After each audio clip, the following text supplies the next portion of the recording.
Hello, everyone, and welcome to today's Alumni College virtual Lunch and Learn about healthy lifestyle choices. My name is Mida Faneri, and I have the privilege of serving as the Associate Vice President for Advancement and the Executive Director of the campaign. On behalf of Seton Hill and the Office of Alumni Relations, thank you so much for being with us for today's program. The Alumni College advances the university's mission by providing graduates with stimulating programs that support their journey of thinking and acting critically, creatively, and ethically as productive members of society committed to transforming the world. The Lunch and Learn program offers subject matter experts that offer bite-sized presentations and questions and answers on a variety of topics. This afternoon, we're very excited to be joined by Aaliyah Lankey. Before I introduce our speaker, I would like to just take a few moments to do some housekeeping items. So please be mindful that your mics were muted upon entry for better sound quality. There will be an opportunity for conversation toward the end of today's program, and you can control your mic by hovering over the bottom left corner of your screen and clicking on the mic button to mute or unmute yourself. For better sound quality, we ask that you please keep your mic muted when you are not speaking. Should you have any questions, please enter them in the chat and they'll be received by the event host and co-host today. We will do our best to cover as many questions as our time allows. Today's program is scheduled for 1 hour. Please also be reminded that this session is being recorded. At this time, I'd like to introduce our speaker for this afternoon. Aaliyah Lankey earned her Bachelor of Science in Nutrition and Dietetics from Indiana University of Pennsylvania in 2022. She's currently a candidate for a Master of Science in Nutrition and Clinical Dietetics at Seton Hill University. Aaliyah currently works as a pharmacy technician, health and wellness intern with Seton Hill's dining service, and a swim coach. Through her internship and coaching, Aaliyah creates and shares different educational materials related to various health and wellness topics. Some of her hobbies include hiking, swimming, crafting, cooking, and trying new recipes. We extend a very special thank you to Aaliyah for sharing her time and expertise with us today. Please join me in giving her a warm welcome. Welcome, Aaliyah. Hi, everyone. Thank you so much for that wonderful introduction. It's an honor to be here today with everyone.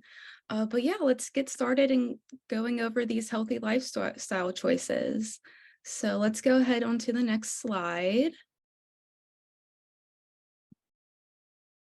All right, so the topics we are going to cover today relate to how to read a nutrition facts label. Then we'll go into the Mediterranean and plant-based diets. And then we'll dive into the importance of exercise and hydration. And then towards the end, we're going to watch a food demonstration for 2 different recipes. And then you will be provided with 5 different recipes at the end of this presentation. Next slide. All right, so the five key topics when reviewing nutrition facts labels include going over the serving information, the calories, the nutrients, the percent daily value, as well as knowing the common terms that go along with the nutrition facts label. All right, next slide. So first we have serving size. When you're looking at a nutrition facts label, it's very important to notice the number of servings that are in the product, as well as how big the serving size actually is. It is also important to note that the serving sizes are standardized to make it easier to then compare similar food products, as they are provided in familiar units such as cups or even pieces. So the serving size, it reflects the amount that people typically eat or drink, but don't take it as a recommendation, as it is not a recommendation on how much that you should eat or drink. And then we're going to move on to calories. So calories, they refer to the total number of energy that you get from food sources such as your carbohydrates, your fats, proteins, and even alcohol. So that are in a serving of food or of beverage. So each nutrient actually provides a different amount of energy. So for example, carbohydrates, they provide 4 calories per gram. Fats, they provide 9 calories per gram. Protein provides 4 calories per gram. And alcohol, surprisingly, it provides 7 calories per gram. And then moving on to the percent daily value. So the percent daily value is a percentage of a nutrient in a serving of a food and its total contribution to the total daily diet.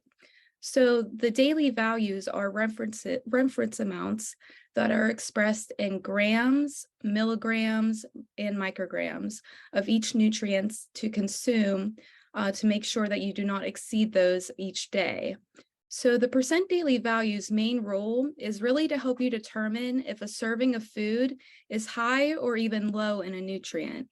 And there are some nutrients that we want to ensure that we're aiming a lower range of, as well as a higher range of. So nutrients that you want to try to get a lower value of are those that are saturated fat, sodium, and added sugars. You want to try to aim for serving sizes where those nutrients are provided in 5% or lower. And then on the other end are the foods that we want to try to get more of. So we want to ensure that our serving sizes provide more of these nutrients. So those would be dietary fiber, vitamin D, calcium, iron, and potassium. These you would want to try to look for them being at least 20% or higher for the percent daily value in each serving.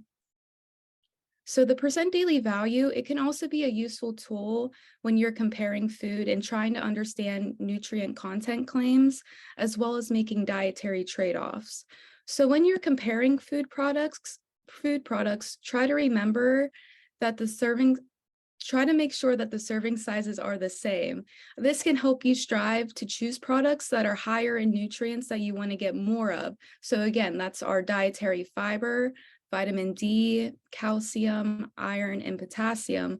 And again, lower in nutrients that we would want to consume less of. So saturated fat, sodium, and added sugar. The percent daily value, again, can help you understand nutrient content claims and help distinguish them from one claim to another, such as you may commonly see products being labeled as being light, low, or reduced in different nutrients. And then you can easily compare the percent daily values in each food product to see which one is higher or lower in a particular nutrient. And you can also use the percent daily value to help you make dietary trade-offs with other foods throughout the day. So this simply means that you don't have to give up your favorite foods to eat a healthy diet. You don't have to do that by any means. It's just about when you are consuming a food that you like, say it's maybe high in saturated fat, you can then balance it with foods that are lower in saturated fat at other times throughout the day. Also, ensure that you're paying attention to how much you eat of a particular nutrient throughout the day, so that, for example, again, the saturated fat as well as those other nutrients we want to really be mindful of. So sodium and added sugars, that we are consuming those under 100% of our daily value. So overall, consuming a healthy diet is just basically about being mindful about what nutrients you're taking in throughout the day. All right, next slide. All right, so now we have nutrients. And to reiterate, the nutrients that we want to consume less of, those would be, again, the saturated fat, sodium, and added sugars, as these can be associated with adverse health effects. And generally, Americans consume too much of these. And these nutrients, the saturated fats and sodium, for example, are associated with an increased risk of developing health conditions such as cardiovascular disease and high blood pressure. And on the the right-hand side here, sorry, I have a list of recommendations for multiple nutrients that are based on a 2,000 calorie diet. So the recommended limits for saturated fat in a day is around 20 milligrams or 20 grams or less. And some strategies to then lower saturated fat intake include reducing intakes of dessert and sweet snacks by consuming consuming smaller portion sizes and eating these foods less often. Additional strategies can include reading food labels to choose packaged foods that are then lower in saturated fats, and choosing lower fat forms of food and beverages. So for example, choosing food items that are maybe fat-free or have a low fat content instead of consuming choices that are full fat, have that full fat content. And then also ensuring that we're consuming lean meats rather than fatty cuts of meats. And also keep in mind that when you're cooking or purchasing meals, you also have to think about how these foods are prepared. So are they fried? Are these foods deep fried? Or are they prepared with oils such as nut, seed, or avocado oils that are higher in those unsaturated fats? So yes, another tip would be when you're cooking at home is to purchase oils that are higher in the unsaturated fats. So again, I believe there's canola, corn, olive, soybean, and sunflower oils. Those ones would be great options for having unsaturated fats. And try to stay away from using butter, shortening, or coconut oils, as they are typically higher in saturated fat. And then we have sodium again. So it's recommended that you consume less than 2,300 milligrams or less of sodium a day. However, the American Heart Association does suggest that you stay closer to around 1,500 milligrams of sodium instead. And just to give a visual on how much 2,300 milligrams of sodium actually is, it's estimated around only 4 teaspoons. So the American Heart Association is suggesting to consume less than that 4 teaspoons of sodium a day. And because sodium is found in so many different types of food, and it's found in most foods out there currently, multiple strategies can then be implemented for you to reduce your sodium intake and stay within the recommended limits. So some strategies that you can strive to lower that sodium intake include cooking at home more often, ensuring that you're using the nutrition facts label tips and knowing the wordage that they use. So finding sources that are finding food products that say less sodium, reduced sodium, or ones that even say no salt added options. And when you're cooking at home, instead of using salt to add a little bit of flavor, try to experiment a little bit and add different types of herbs and spices. And then next we have the added sugars, which is recommended to consume less than 50 grams of that a day. Some strategies to reduce your added sugar consumption include reducing portion sizes, consuming less of these sweets, as well as selecting options that are low in added sugars. And for those who have a weight loss goal, ensuring to limit the intake of foods and beverages that are high in added sugars is a great strategy to help reduce caloric intake.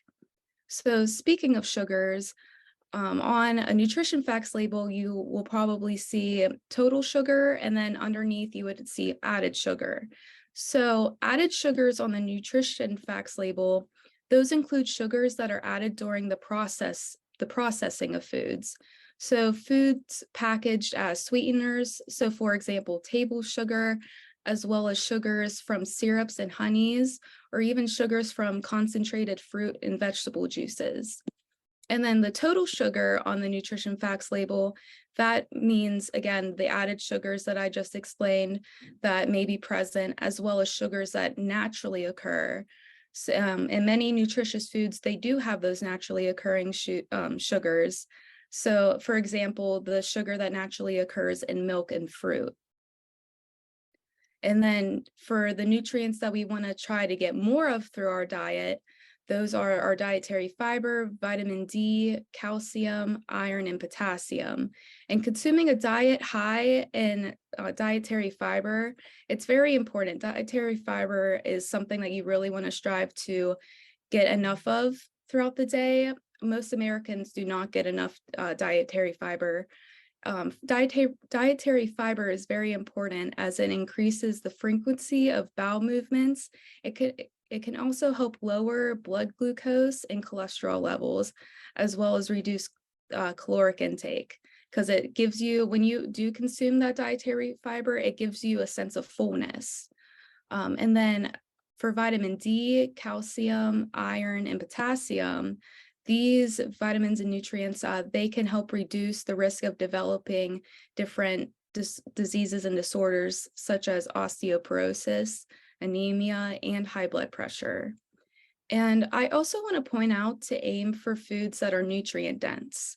So nutrient dense foods and beverages, these are foods that are providing a lot of vitamins, minerals, and other health promoting components, as well as they tend to have little added sugar, saturated fat, and sodium. Remember, those are the three nutrients we want to try to consume less of, as well as these foods are mainly comprised of vegetables and fruits of various colors, whole grains, seafood, eggs, beans, peas, lentils, and then maybe even unsalted nuts and seeds and low-fat dairy products in our lean meats.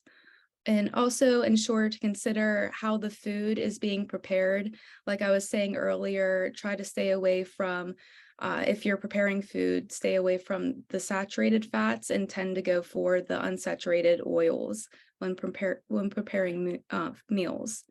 And nutrient-dense foods, they are the ones that you want to try to get. As I said, they provide all of the things our body needs to function properly. All right, and next slide.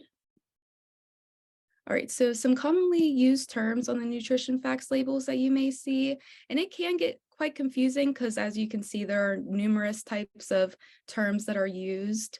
So low calorie, it simply means that there's 40 calories or less per serving.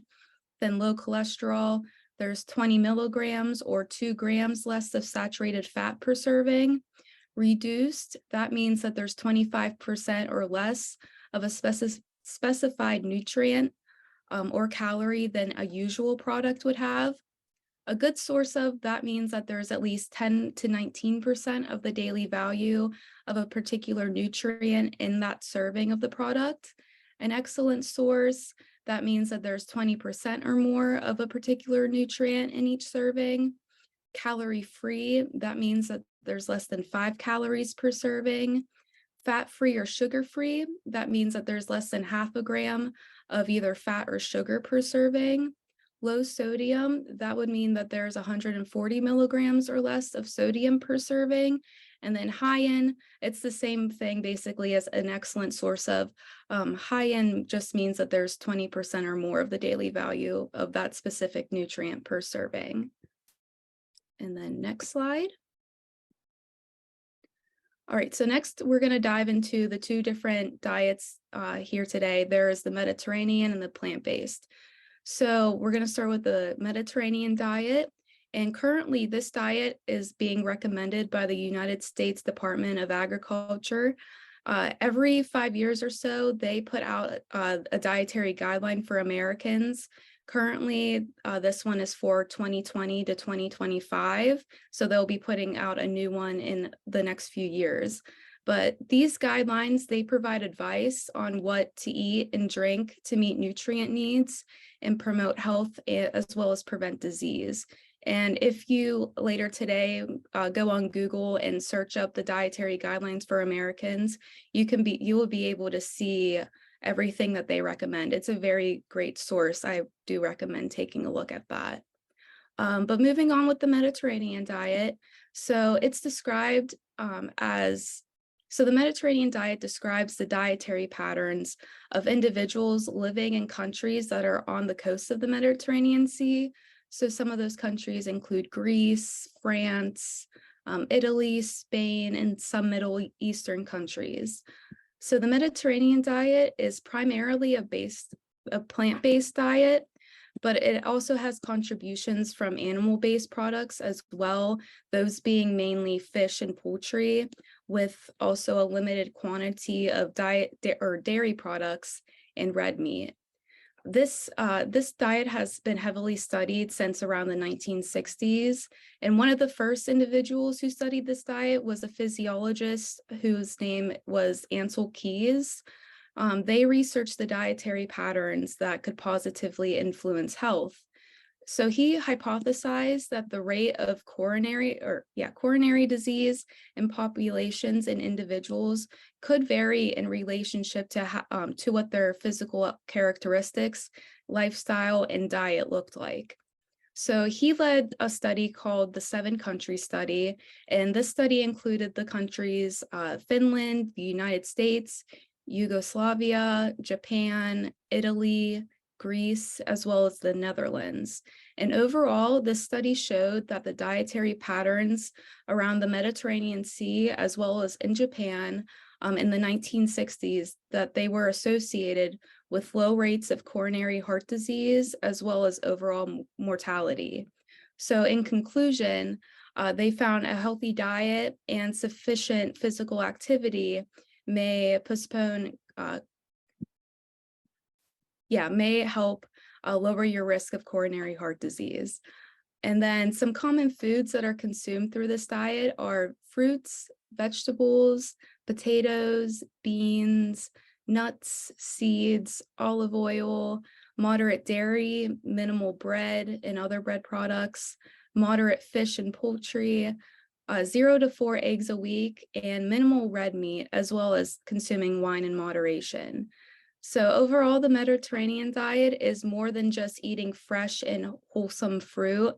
It also includes lifestyle habits such as daily physical exercise, as long as sharing meals with others. Next slide. And next we have the plant-based diet. This diet, it was coined by a biochemist named Thomas Collin in 1980. And a little fun fact, it was believed that there were actually several historical figures, such as Plato, Albert Einstein, and Leonardo da Vinci, who were believed to have followed a plant-based diet. But moving along, common foods that are limited in this diet include foods of the animal origin, such as highly processed foods that contain oil, sugar, and flour. Those foods are typically limited. And then foods that are typically consumed in this diet include raw, unprocessed, or minimally processed foods of the plant origin. So there are the cereals such as oats and barley, tubers such as potatoes. Then you have the legumes that are your beans, peas, and lentils, and then as well as your fruits and vegetables. And one of the biggest myths about consuming a plant-based diet is that it could be pretty difficult to consume enough protein, which it could, but you just have to be looking in the right places for that protein content. So some protein sources that are plant-based, those can include seeds and nuts, tofu, quinoa, oats, peanut butter, broccoli, lentils, as well as nutritional yeast. And I'm not sure if any of you are aware of what nutritional yeast is, but it is almost like an additive. I wouldn't say an additive in food, but it comes usually in flakes. At least I have the flake form, and you just add it into your food, and it doesn't really add too much of a distinctive flavor to whatever you're adding it into, but it does provide 8 grams of protein, as well as a whole bunch of different B vitamins and other nutrients that are very important for our bodies. And only 2 tablespoons, it provides that 8 grams of protein. So it's a great source of plant-based protein without really having to worry about putting too much in it. And then we'll move on to the next slide. So some health benefits of these diets. When these diets are also followed with the incorporation of healthy lifestyle habits, such as physical activity, non-smoking, and limiting alcohol consumption, these potential health benefits can occur. So first, your heart health can improve by reducing the amount of lipids in the blood. It can reduce blood pressure, as well as lower inflammatory biomarkers in your blood. And at high levels, all of these things can lead to cardiovascular disease, which is currently the #1 killer or cause of death in the United States. And then those with type 2 diabetes, they can gain more glycemic control by reducing insulin resistance. And individuals who do not already have type 2 diabetes or are pre-diabetic, they can decrease their risk of then developing type 2 diabetes. Other changes that are noted to occur include improving weight and the cardiovascular related issues previously mentioned to those with type 2 diabetes. And then another benefit is towards metabolic syndrome.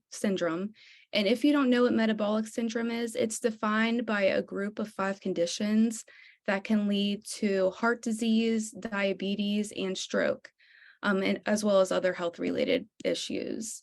So metabolic syndrome, in order to be diagnosed with this, you have to have 3 or more of these risk factors that I'm going to list off.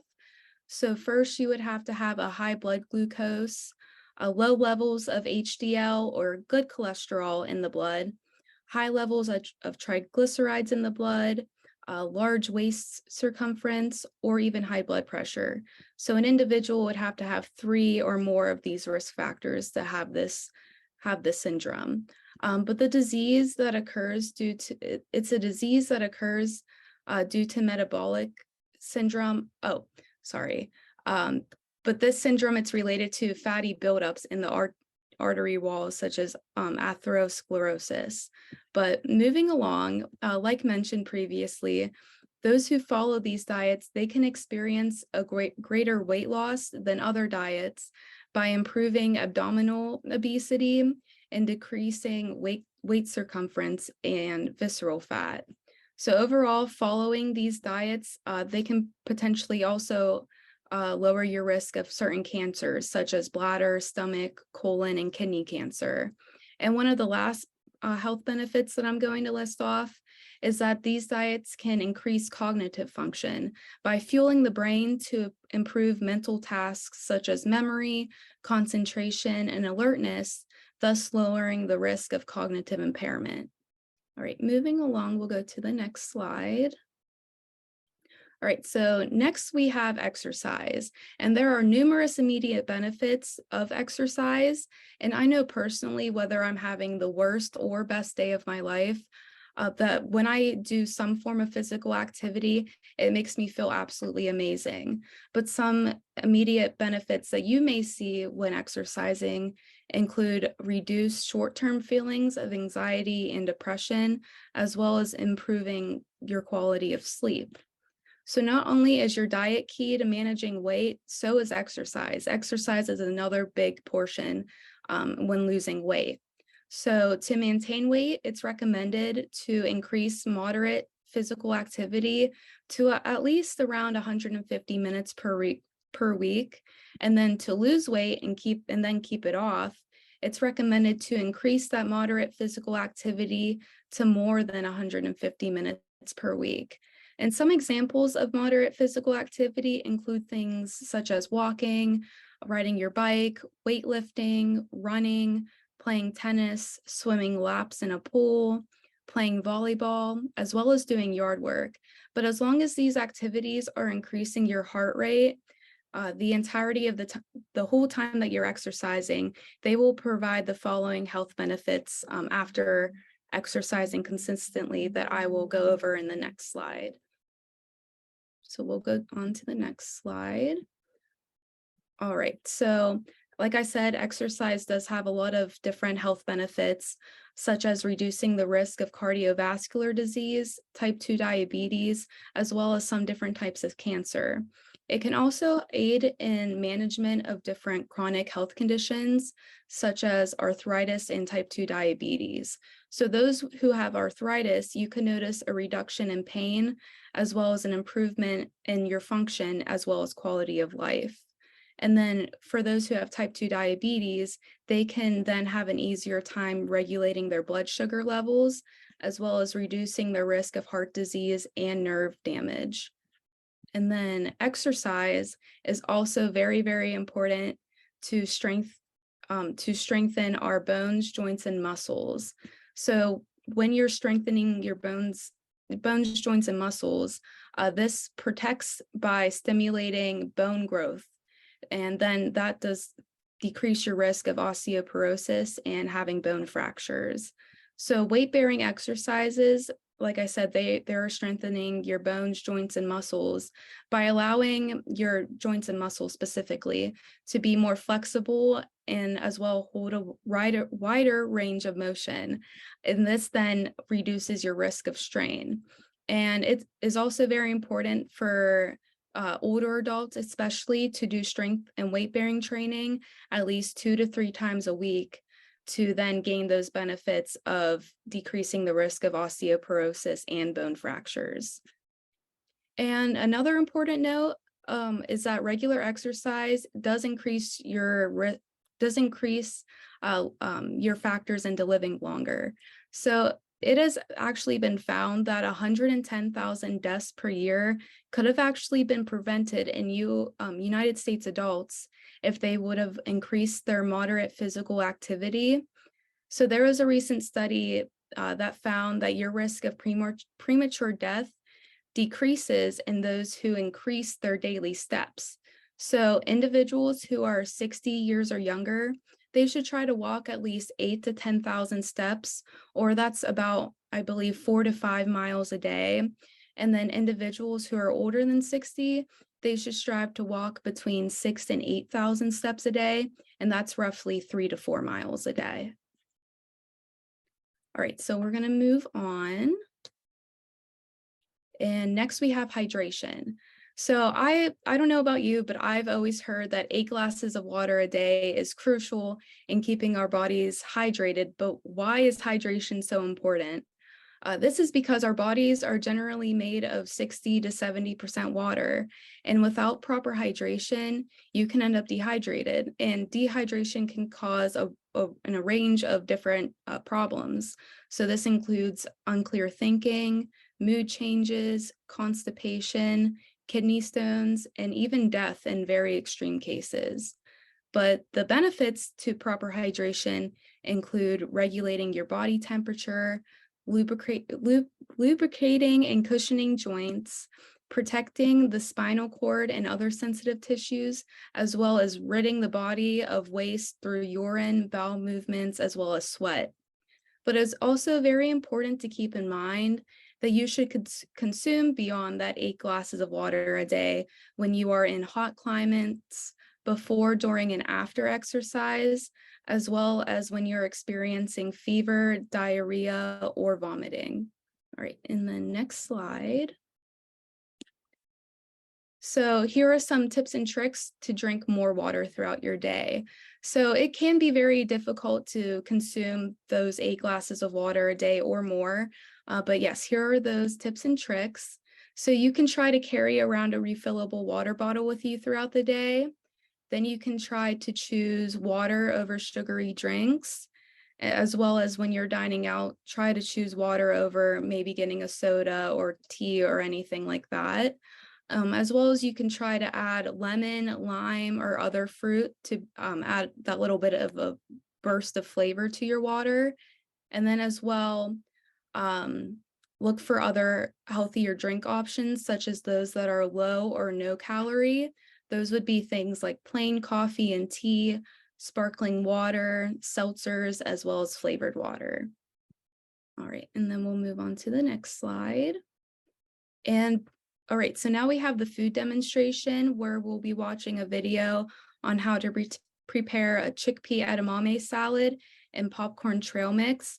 But before we start the video, I want to add to ensure that no matter what you're cooking, to always make sure that you're working with clean surfaces and thoroughly washing your hands, especially if you're working with both cooked and uncooked food, as well as either any types of meats like chicken or fish or anything like that. Make sure that you're always working with clean hands. All right, and then we'll go on to the video.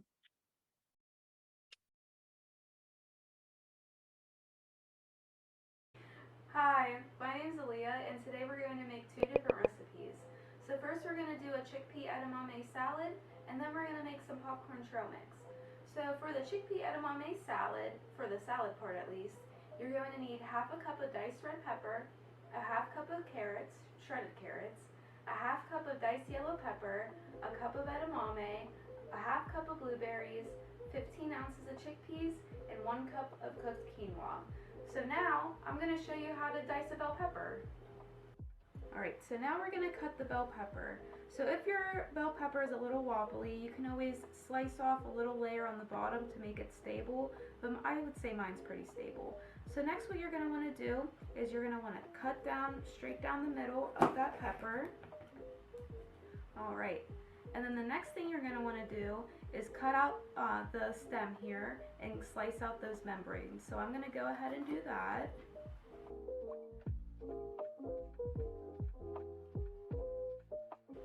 Make sure you discard your stems and cut out those membranes there.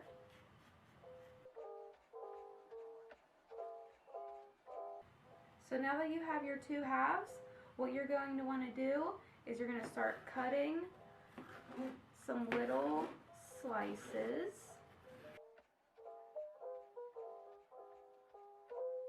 So now that we have our bell pepper slices, we're going to go ahead and dice them.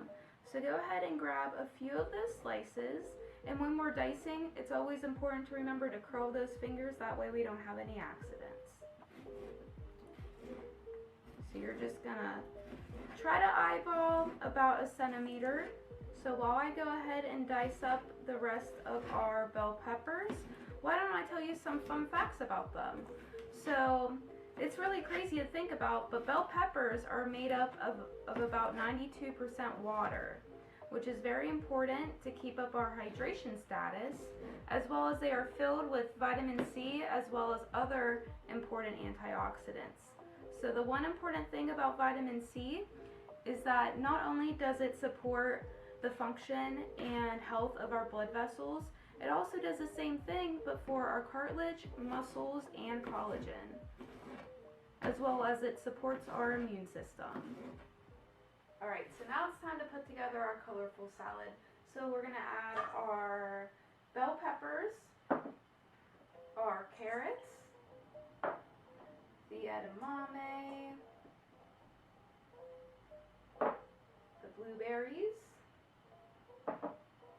the chickpeas, and then the quinoa.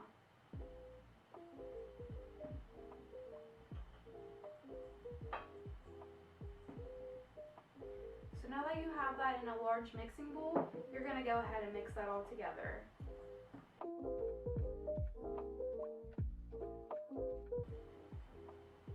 Right, and now that we have the salad all mixed together, it's time to go make that dressing.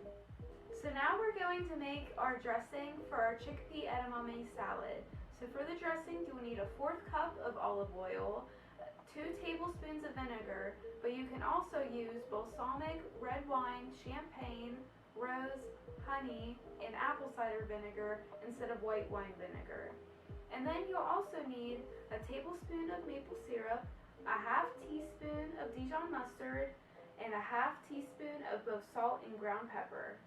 So now you're going to either grab a small bowl, or you can even use a small mason jar and lid. So you're just going to add your ingredients into whatever bowl or mason jar you use. So I'm adding the olive oil here. Now I'm going to add the vinegar. And then we're going to go in with some of that maple syrup.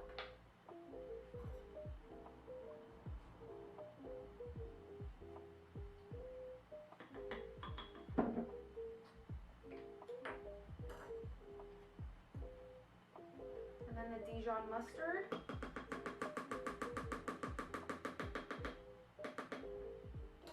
And then our salt and pepper.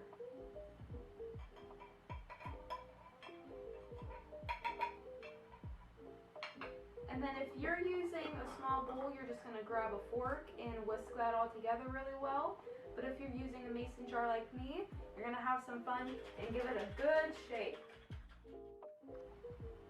Your dressing should look a little bit like this. Alright, so now that we have our dressing, you're just going to pour this all over top of our salad and give it a good mix.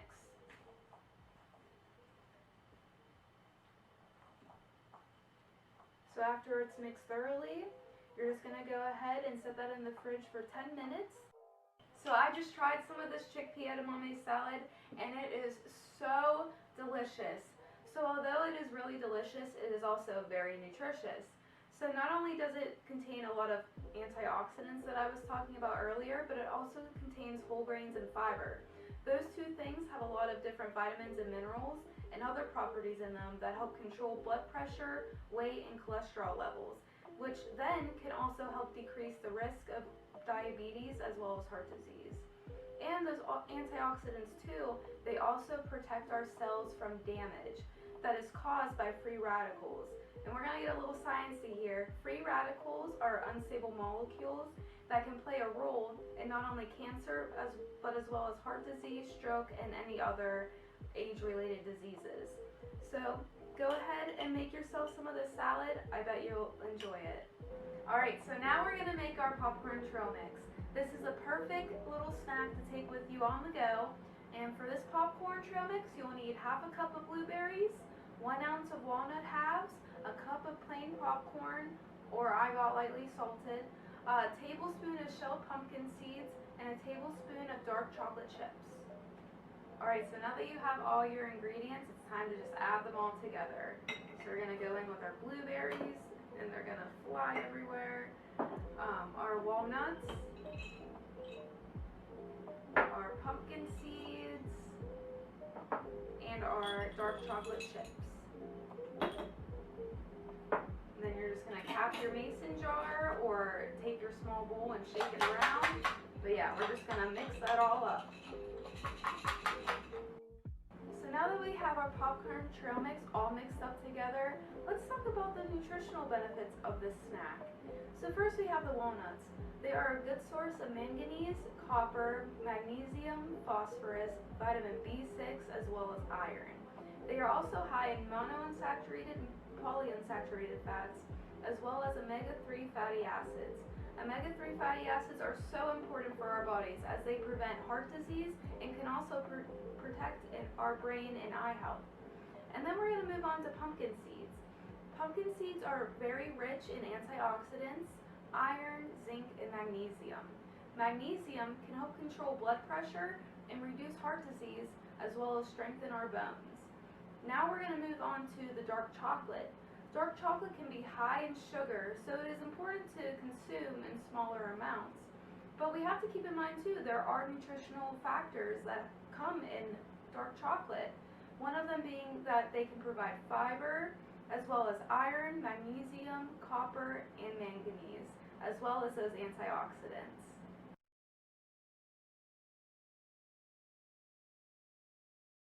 All right, so thank you guys for watching that video with me. And like I said, that chickpea edamame salad was so delicious. I do recommend trying it. But yes, if you would like to scan that QR code, I believe that should take you to the recipes listed here. But I believe that they're going to send that out to you guys in a PDF form in an email later. But let's go ahead to the next slide. And then here are my sources, everything that I used to make this presentation. And then we'll go to the next slide. And I want to thank every one of you for being here today and for giving me this opportunity. I really do appreciate it, but we'll go ahead and get into some questions. And then I would ask if you could please fill out a short evaluation that they are going to send out later today as well. But thank you. Thank you, Aaliyah. I'd like to open up the floor or the screen to any questions that anyone might have.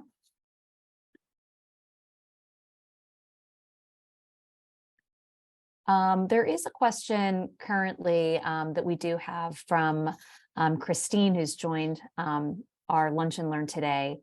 She says, I don't currently use a prepared food vendor, but I have heard of many like HelloFresh, Factor 75, and Home Chef. Any thoughts, Aaliyah? So I do see them all over the place. They're always advertised on different social media sites. And I have personally tried HelloFresh, and I don't see anything wrong with them as long as you're getting in those fresh fruits and vegetables and whole grains and fiber, which a lot of the recipes do have a lot of. I don't see anything wrong with them. If it helps you prepare food and meals at home, I say go for it.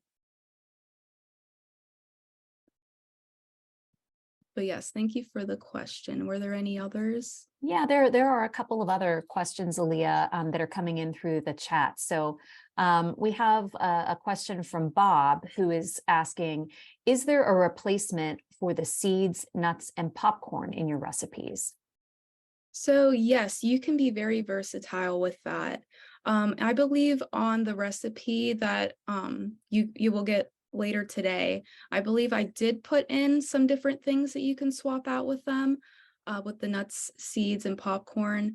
Instead of popcorn, you can maybe try to go for granola even. That would probably be good with the chocolate and blueberries. And then for seeds and nuts, if it's particularly you don't like pumpkin seeds or walnuts, you could even switch it up with maybe almonds, cashews, and then for seeds, you could try chia seeds or flax seeds, literally anything. There's so many different types of seeds and nuts out there. You could definitely probably find something that you enjoy. But thank you for that question. All right, Joanne is asking, when you describe, can you describe what modern dairy in the Mediterranean diet might look like? So moderate dairy in the Mediterranean diet, I don't know a specific value on how often they consume dairy, but I wouldn't believe that it would be it would be with every single meal that you have throughout the day. So they may only consume it with maybe their lunch meal or their dinner meal, just probably not all 3 meals a day. Okay, and Shayna's asking, do you track your meals or use an app to do that? So when I was younger, I did, and it caused a not that great of a relationship with food. So I had to stop that. But if it works for you, if it works for you, it works for you. If you do use one of these apps to track your meals and such, just don't get into your head about it. If you go over your calorie limit, you go over it. If you go over your sodium limit, you go over it. The thing that is most important is that you are trying to get healthier for yourself, and you are doing it for yourself and yourself only. And don't be hard on yourself if you do go over different nutrients. It's very important that don't be hard on yourself. But if you want to use them and if it works for you, I go ahead and use them. Excellent. Are there any other questions?